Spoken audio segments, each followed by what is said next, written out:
Je vais vous parler de la situation des grandes cultures sur cette année 2017. Donc, après une année 2016 catastrophique, qui a été observée au travers des résultats avec des mauvais rendements et des prix très moyens, la 2017 était très attendue. Finalement, on se retrouve avec une année très moyenne, on va dire le rebond a été très timide. Ça s'explique par plusieurs choses. Certes, il y a eu des très bons rendements et une bonne qualité, mais au final, les prix sont plutôt très moroses. Morose pour une raison simple, la production mondiale en céréales a été plutôt bonne, avec même des très bons résultats, notamment en Russie, ce qui fait qu'il engorge le marché et qui ne permet pas au cours de progresser. Si on regarde au niveau des résultats d'exploitation, on a déjà les premières projections. Ce qu'on constate, c'est que sur les zones à production, on arrive sur des œufs à 350 € l'hectare, qui permet de tout juste de compenser un petit peu les pertes de 2016. À ce rythme, il faudra 4-5 ans pour compenser 2016. Sur les zones intermédiaires, la situation est beaucoup plus complexe. On estime des EBE autour de 250 € de l'hectare, ce qui fait qu'on va tout juste couvrir l'année et donc pas rattraper les pertes de 2016.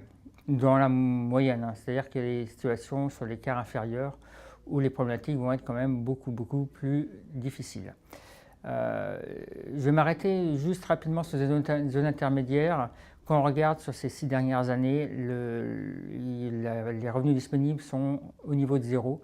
Ce qui pose quand même question, c'est qu'au-delà d'un problème de conjoncture, il faut quand même se poser si les problématiques ne sont pas sur ces secteurs, mais aujourd'hui structurelles.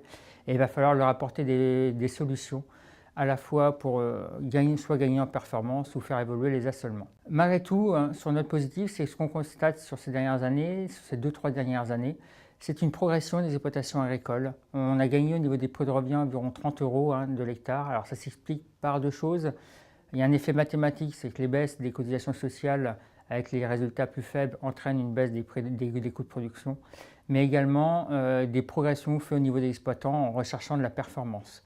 Malgré tout, il faudra aller plus loin dans cette recherche de performance, en s'appuyant certes sur toujours gagner en technicité, sur des aspects de mécanisation, mais en allant plus loin sur de l'innovation et dans la recherche de nouvelles solutions du collectif ou également du partage de compétences. Des solutions existent, on est encore confronté à des freins psychologiques face à ce changement, ce qui est parfaitement logique. Donc aux pionniers aussi, les agriculteurs pionniers, de se lancer pour entraîner les autres agriculteurs pour progresser dans leur performance.